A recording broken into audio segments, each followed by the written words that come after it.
Hey everybody, Red Mage here. Welcome back to this series where I go through different RPG products that I have and give them a quick flip through and review. In this one I'm going to be going through three, what I might call grimdark books. They're not all adventures, in fact they're all three different kinds of products. The first is an adventure, the Palace of Unquiet Repose. The second is a solo RPG called Ker Nethalas, Into the Midnight Throne. And the third is a setting book for Shadowdark called Formoria, the Dark Age. So they're all very different. This is not like, three adventures or three RPGs or three settings. This is kind of one of each. But all three are full of amazing ideas for really any game, but especially for what I would consider to be dark fantasy. Dark, grimdark, gritty horror RPG fantasy.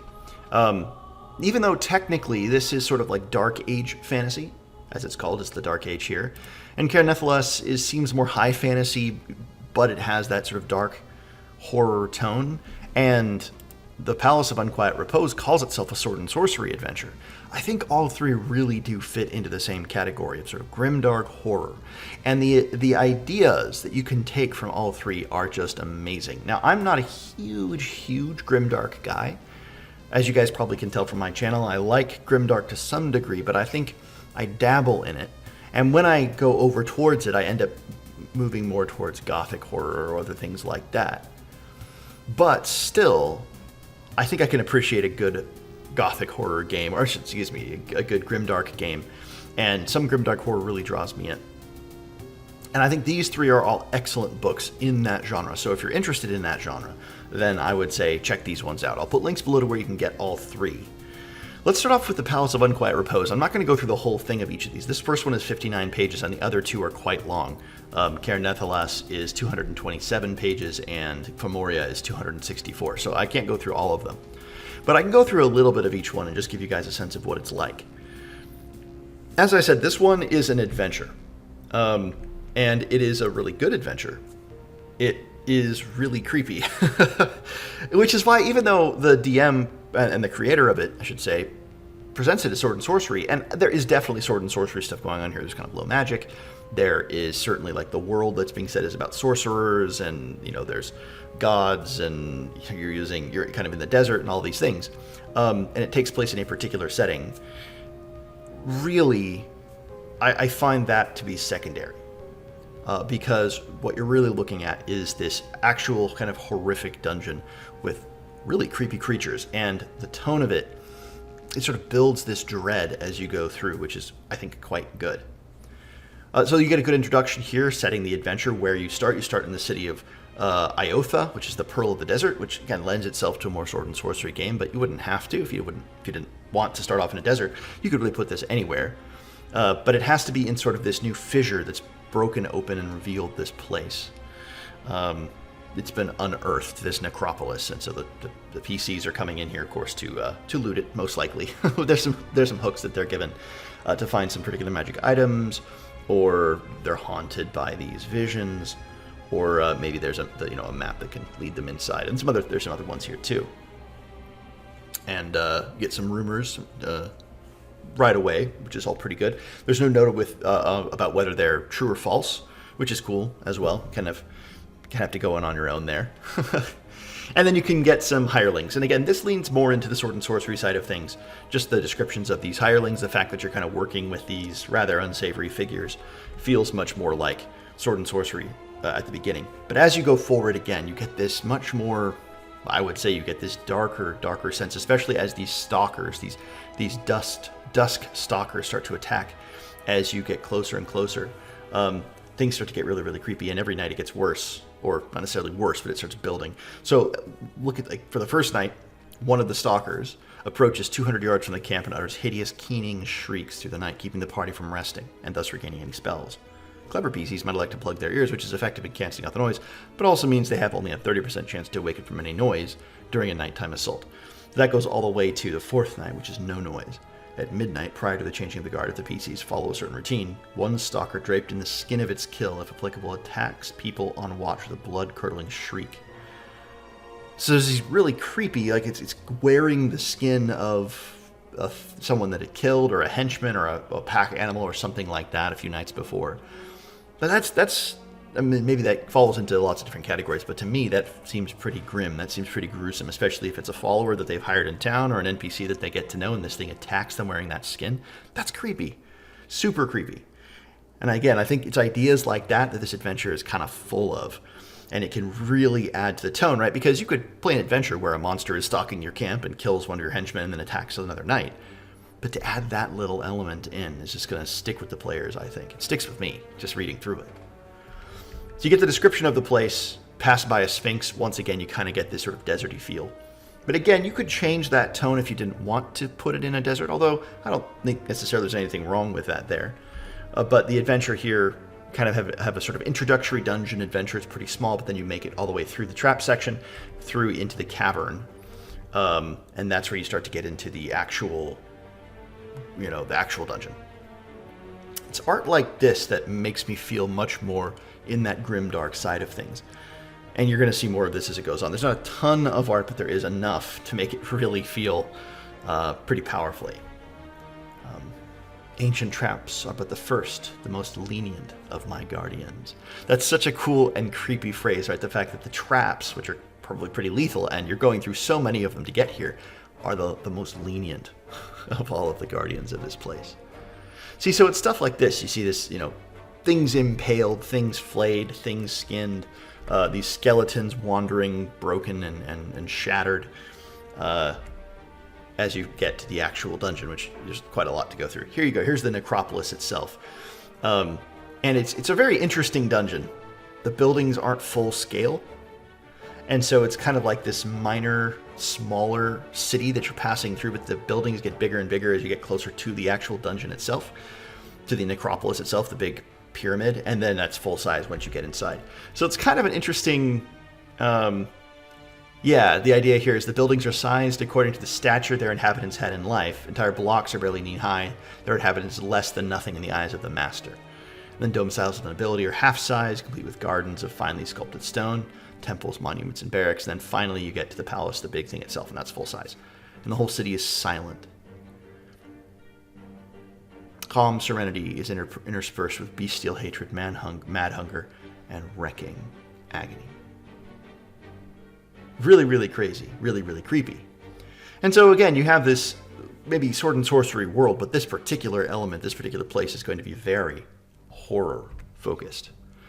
And you get the dungeon as you go through. It's pretty cool. You get some great pieces of art like this. And again, you get the sense of what I mean. Horrific, dark, gruesome. The sort of flayed and skeletal forms wandering through the streets, the walking dead, as they're called here, and these spirits that drive them and haunt them and come and attack you and things like that. Very cool adventure. Eventually you lead to the pyramid itself. I'm not going to go too much further in it, but you get the point.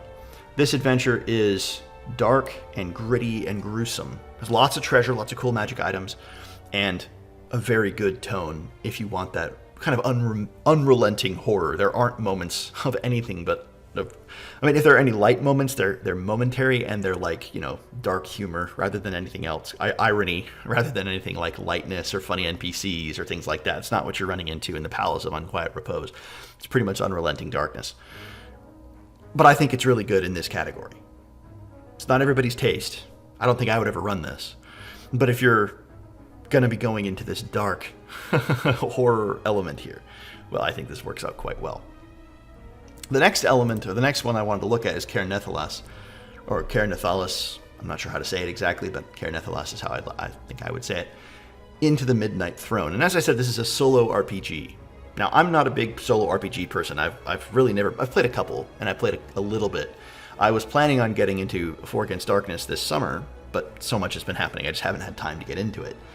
And so I can't really review this in terms of its RPG quality, how it is relative to other single-player games. It seems cool, but that's all I can say about it. But the reason I wanted to highlight this is because of the influence and inspirations this book gives, because it is so good. It is really, really good. There is tons and tons of stuff in here. Yeah, a lot of it relates to the rules of this particular game, but there is a lot of it that is just tables and monsters and ideas for those monsters and magic items and loot and lore, descriptions of encounters and events that are just so flavorful and that give you, first of all, this world, is so fleshed out, but you could just steal left and right for your own games, especially if you're playing a particular kind of darker game. The art throughout is great. It's not on every page, but you get enough of it to really give you a sense of the tone that they're going for. Really, really good. So again, it's a solo game. Actually, it can be played cooperative 2-player, but it is primarily a solo game. The text and font doesn't really have the rest of that really dark tone. It doesn't fit with it. It kind of just looks like regular, kind of modern text. But the art here, the terrible Necropede, for example, that's a great piece. But you get things like this, right? The creating your survivor. There's a really great piece of art. Gives you that sense of being alone down here. Now the idea is you're thrown down here because of a crime, you did something that's against the law, and as a result, you're basically down here to be executed. It's the way that this place kills its criminals. You get thrown down into this underworld where lots of horrible things live, and mostly you don't make it out. But I'm not really going to go through the classes and stuff, although even here you get a bunch of great ideas. There's the Arcanist, for example, which is sort of the wizard. You have some spells that you can learn, but then on the right you have where did you train? And there's a whole bunch of great ideas in this D6 table. The Archmage Alaris, or Alaris, the Arcane Enclave, the College of Arcane Lore, the Covenant of Secrets, the Tower of Astral Veils, the Order of Ether. And the little details in each of those paragraphs are great. And again, you can just pick it up and put it into your world if you like. If you're like, hey, that sounds really cool, I'm going to put this College of Arcane Lore into my game, or I'm going to put this Archmage into my game because he sounds kind of cool. And you get that through it with all of these, right? So the Brawler, he trained with Master Ramos, or perhaps he went to the Temple of Serene Harmony, and that's where he learned how to fight. Or the Bulwark was trained in the Black Steel Citadel, or the Valley of the Stalwart, or the Eschakan Bastion, a massive fortress perched atop a craggy mountain.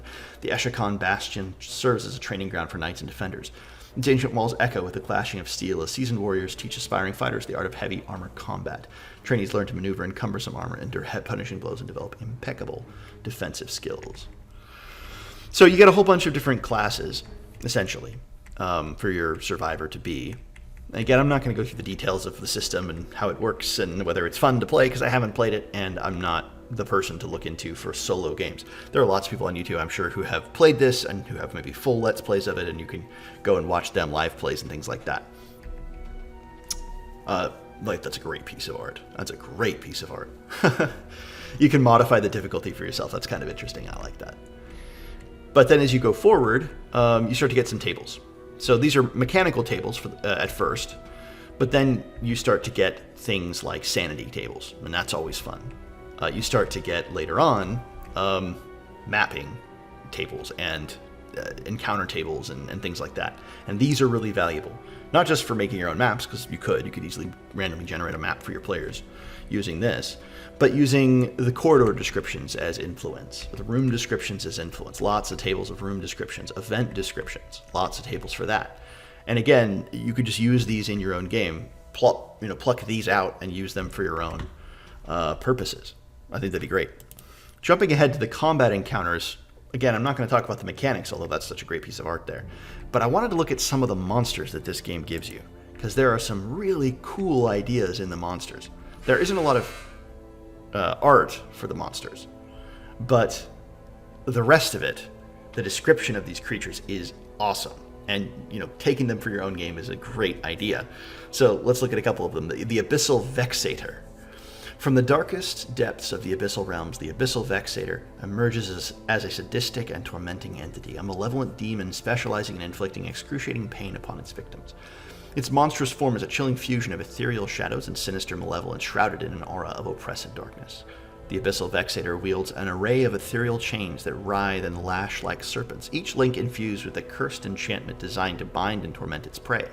In combat, an Abyssal Vexator unleashes a terrifying chain attack, ensnaring its victims with its spectral links, pulling them closer to experience the full brunt of its maleficent power. The chains wrap tightly around their bodies, inflicting an agonizing and unending torment that leaves the unfortunate souls broken and withered. Then it's got some abilities, which you could adapt this to your game of choice.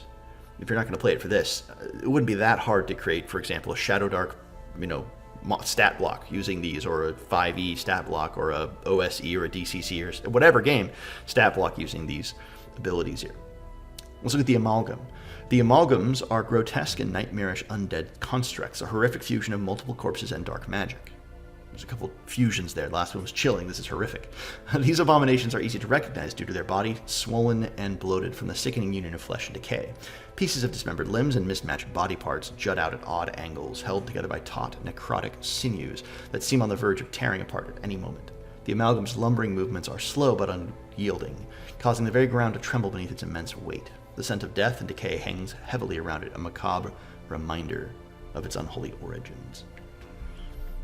The armor construct, the astral beasts, the blade wings, the blood stalkers, the blight fang rats, the bone golems, the bone spiders, the cave-bound leeches, the corpse ants, the death sages, the desiccated crypt guards, the dwereks. I'll read this one too.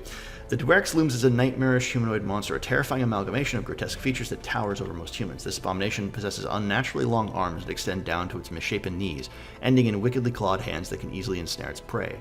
Its pale, pallid skin seems to absorb what little light dares to venture into its subterranean domain, giving the Dwereks a hauntingly spectral appearance. Its face is devoid of eyes, replaced by an enormous gaping maw filled with a nightmarish array of razor-sharp teeth, forever bared in a fearsome and insatiable hunger. This mouth serves as both sensory organ and deadly weapon, honed to detect the slightest vibrations and rend apart its victims with horrifying efficiency. The Dwereks navigates the necropolis with an eerie and unnatural grace, relying on its acute senses and preternatural awareness to stalk its prey. There's a lot of adjectives. A lot of adjectives in these descriptions, but they're flavorful and they really draw you right in to the creature. I mean, you can picture it quite easily. The same with all of these creatures in this book. But it's not just the creatures that are awesome. You also get bosses. And I guess bosses count as creatures. But there are some really cool ones in here. Now, there's a whole bunch, and they all get a piece of art. I'm going to look at one, the Gorehoof, or just Gorehoof. Gorehoof is the leader of Clan Karth, a bestial goatman that pillage and kill with absolute savagery. Standing 3 meters tall and always wielding a cleaver almost as large as him, Gorehoof revels in violence and death. His black fur, often covered in fresh blood and large horns, make him almost instantly recognizable even when he's leading the clan into battle. With an almost infinite capability to endure punishment, Gorehoof revels in combat and never retreats, pursuing his victims relentlessly. So you've got these much stronger monsters throughout this book, and some of them are quite deadly. The Veil Shifter looks so creepy and weird. Veil Shifter, the illusory archon, is an enigma of shifting realities that commands illusions and weaves intricate webs of deceit. Its form is ever-changing, a kaleidoscope of images that confound the senses, and its mastery over illusory arts casts doubt upon the very fabric of truth. With ethereal gestures, it unleashes bursts of dazzling light that blind and disorient, while its manipulation of reality can transform the battlefield into a surreal dreamscape. Veil Shifter's arcane power extends to summoning ephemeral doppelgangers that mimic its abilities, creating a labyrinthine challenge for adventurers as they attempt to decipher the real from the unreal. That's a great idea.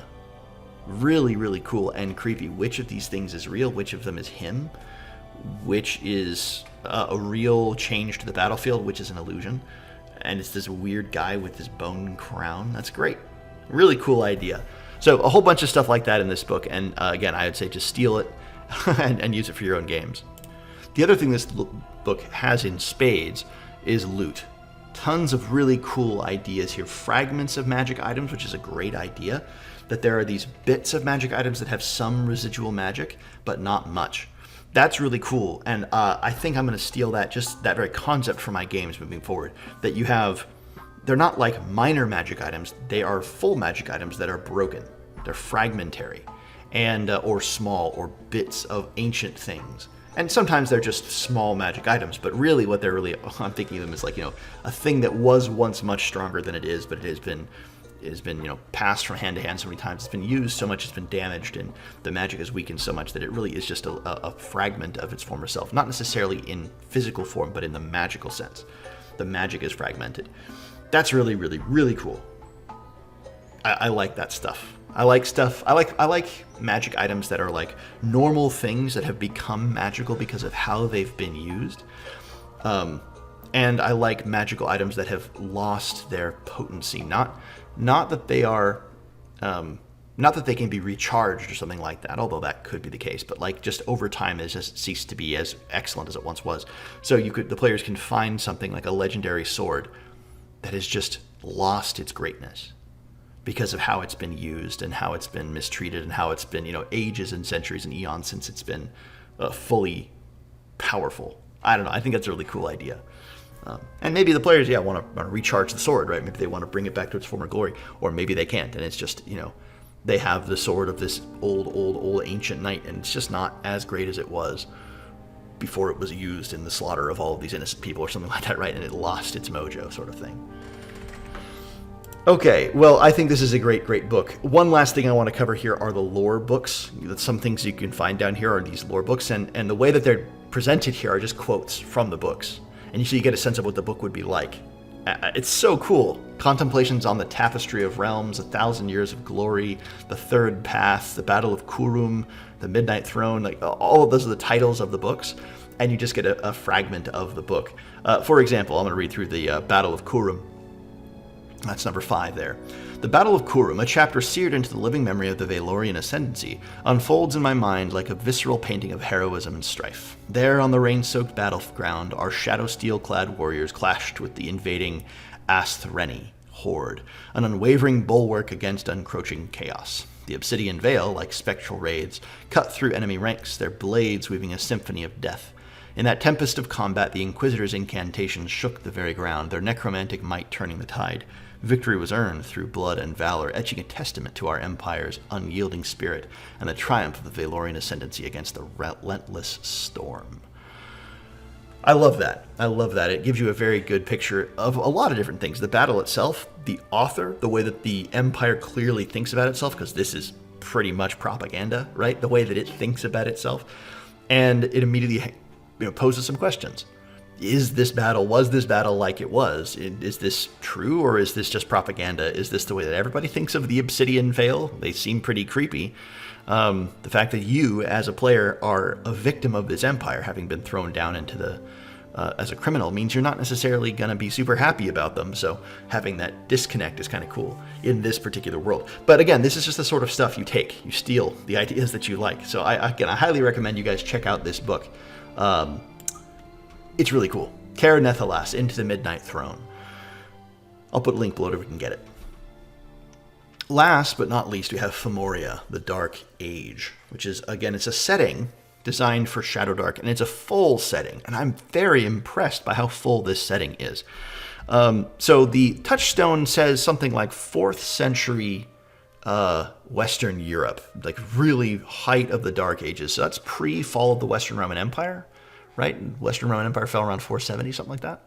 So it's right in the dwindling days of that. And so there's this sort of sense that everything coming apart at the seams all around you, and things are falling into this really, really serious darkness. The sense of mud and cold and wilderness is pressing on the very few civilizations that are left or standing. Very cool overall tone to this world. Now, there's a whole bunch of optional rules, setting-specific adjustments to the Shadowdark base game. If you're playing Shadowdark, and you're going to use this setting, I would recommend using them, because I don't know how balanced they are, but they seem to fit really well with the tone of the world. But if you're just taking this book as, again, inspiration, which is kind of what I'm recommending, then you can ignore most of that mechanical stuff. But there's a lot of really cool ideas even there, in terms of the spells that are presented, the classes, and the sort of things that are the races or the ancestries as they're presented here. Although they're called races. In Shadowdark, they're called ancestries, but here they call them races. And the sort of changes you would make to the tone of things. Although the book does make it pretty clear that the tone of Shadowdark is kind of the tone that this book is going for. So they don't want it to be much of an adjustment. And Shadowdark does, if you read the base book, you read the implied setting. There's a great video about that, the implied setting of the Shadowdark book. It's grimdark. It's kind of dark and gritty and scary. And adventurers are not good, or they're not all good. They're mostly there to kind of be, pretty selfish. Anyway, so I think it's a great fit with that. I think it does a good job. And again, I'm not going to talk so much about the balance of these classes. I'm not sure that's really what I would use them for in another setting. I think there are race classes here. So you play the dwarf, you play the halfling, you play the gnome, you play the elf. I'm not sure I would mix and match them with the base game. I'm not sure that I wouldn't. I'd kind of have to see them more a bit and kind of see them in play. But for this particular setting, I think that all works just great with the backgrounds. Now, there's a lot of extra stuff that's been added in, right? So look, you have backgrounds per class, which is pretty cool. I like that a lot. And then you also have a whole bunch more names for the particular cultures of this world. So you have the Drakkar, the Galesia, the Odon and Geltish Highlands, the Kerkults, Kerkult? I don't know how I would say that. The Vadmor, et cetera, right? So you got elven names and all those things. I think that's great. Super cool to give all that extra world building right at the beginning, lore for your players, and for you if you're getting into this setting. You gotta know what kind of setting you're getting into, and naming conventions are pretty important there. Right? Names are huge when you're trying to develop a setting. Having particular names for all the different cultures, and I think also for the extra races. One of the things that I found to be really, really helpful in my game, setting each world apart, even if I want to use dwarves, elves, halflings, humans, goblins, orcs, all of that, change the names. Don't call them halflings. Don't call them elves. Don't call them dwarves. Maybe you can occasionally call them that, right? But the name that they use shouldn't be elf. And the humans probably shouldn't call them elves, for the most part. That's my take.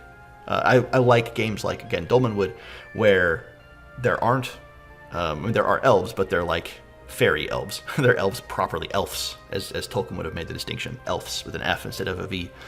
I think that's really cool. And then you don't get dwarves. You don't get halflings. You get Woodgru and Grimalkin and those things. You get races and things that are specific to your world and setting. And then if you do have one of the classics, you can change it and make it more interesting. I always try to do that with my dwarves and my elves and my halflings, especially the player races, and also goblins. I try never to call goblins. As one final note there, I think it's actually quite important to never call creatures what they're called in the monster manual, right? When the players are attacked by a group of things, don't say they're attacked by a group of goblins, right? Don't just, you see 5 goblins coming over the wall, describe them. You see 5 short, squat, green-skinned creatures with nasty teeth and long ears with beady red eyes, right? If you're describing like Pathfinder goblins, for example, right? And if the players are like, oh, do I know what these are? Then you can make them roll. You can say, yeah, sure, that some people call them this, some people call them that, some people call them this other thing. And if they're like, oh, those are goblins in this world, well, that's fine. They can say what they want. You don't have to control what they say. But just don't call them goblins. And the players will start to call them what you call them. The players will start to call them what they, at the table, generically call them. That's way more fun. I remember I was doing a campaign where I used a creature that the players had no idea what it was. They had no idea. The idea was it was an evil spirit that had been bound inside a dead body. It was pretty freaky. Basically, it was a Dybbuk. But they had no idea what it was. And I never called it that. They just talked to it and then decided if they were going to fight or not. And they're like, we don't know what this is. It could be a vampire. It could be a ghoul. It could be a demon. It could be a goblet. Like, we don't know what it is. And that made it so much more memorable and creepy and interesting to them. Because they couldn't say, oh, it's an X. Yeah, we know what it is, so we know its stats. We know roughly. We don't know how he's changed it for this world, maybe, but we know kind of what it is. This was totally outside of their zone, and it made it so much more fun. So I recommend doing that with all your creatures if you can. And that's why books like this are so great, because they will challenge your players with new things, right? New things. Here's a bunch of new spells. You get a bunch of new creatures in this book, a bunch of new monsters. New ways of tackling things like alignment, new cultures, new classes. That's always cool. Now, balance is important, obviously. But when it comes to freshening things up a little bit, I think settings like this, books like this, where you can pick and choose, even if you don't just take the whole thing, where you can pick and choose what you want to add in, that's really cool. Renaming money, that's also pretty cool here too. Or at least having a new conversion and things like that. Hack silver, right? Talents. That's much cooler. Again, I'm not going to go through this whole thing. I just want to give you guys a sense of the setting in the world. You can see it's got great art. I've seen a lot of the art before in other books. I think, again, this is an example of art that has been purchased in like from a pack or something like that that's been licensed. And same thing with some of the maps and things like that. I recognize some of them. Now, I don't think these maps, but I do recognize them from the back and things like that. And again, the art seems to be from that sort of pack stuff. Jumping to the back of the book, I mean, I skipped all of the different cultures and all of the different realms, and the way that the orcs are presented to this game has ball spawn, which are kind of like goblinoids in their ilk. And I skipped past all of that stuff, so I'm 100 pages forward, basically. And I skipped past a bunch of the legendary items too. I wanted to show you guys some of the bestiary, because I always like new monsters, right? And I think that's one of the things that mostly you're going to be looking at to get a sense of the kind of world, because you can look at magic items and cultures and all things, but what are the players going to be fighting? That's going to be a huge part of the tone of the world. And here you have the animal lords, which is really cool. You have different animal lords: snake lords, eagles, spider. You get banshees, dire bears, dire boars, the giant furbolgs, anise hags, nymphs, and orogs. You get the sense of what you're fighting, right? It is earthly things, monsters out in the wild, right? You're not getting a whole bunch of new like alien things, or grim, like what would you call it, like Cthulhu entities.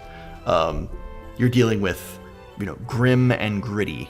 You're going through muddy towns, and you're going to end up fighting humans for the most part, right? You're going to end up fighting the guys in the next town. You might fight the barbarians who are coming over the hill and their animal spirits that they've summoned, right? That sort of thing. Grim and gritty with some undead thrown in there. And then these ball spawn and these creatures from beyond. It also comes with an adventure at the end of the book, which is cool. If you jump down to the end there, you get some... Oh, yeah, before you do that, you get all the regions and random encounters, too. So descriptions of that, the history of the world as well. And then at the very back of the book, you get the adventure, which is Trouble in Lowville. Level 1 adventure for Shadow Dark. So it's a way to start off, basically. Some great art there, and some interesting maps for this particular adventure. What's really happening is an apparition of a ghost, and there's a tomb nearby, and you got to go in and deal with that. You gotta, go and kill a ghost. That's always good. It's always fun. But you get some good art, and it's a good level 1 adventure. I would say it's pretty solid. So Formoria, a really cool setting. Not as like gruesome or as in-your-face dark as I would say either Ker Nethalas or the Palace of Unquiet Repose, the first two. But definitely within that realm of dark fantasy, grim, muddy, again, like things are falling apart, a kind of sense of the world I think you get very much in Formoria. I like it quite a lot. So again, I'll put a link below where you can get it. So Formoria, Ker Nethalas, Into the Midnight Throne, and the Palace of Unquiet Repose. I think these are all three great adventures, or I should say adventures, they're not adventures, but all three sources of inspiration for any game really, but especially for that grim, dark vibe. All right, guys, well, that'll do it for this one. Hope this has been interesting, and I'll see you all in another video.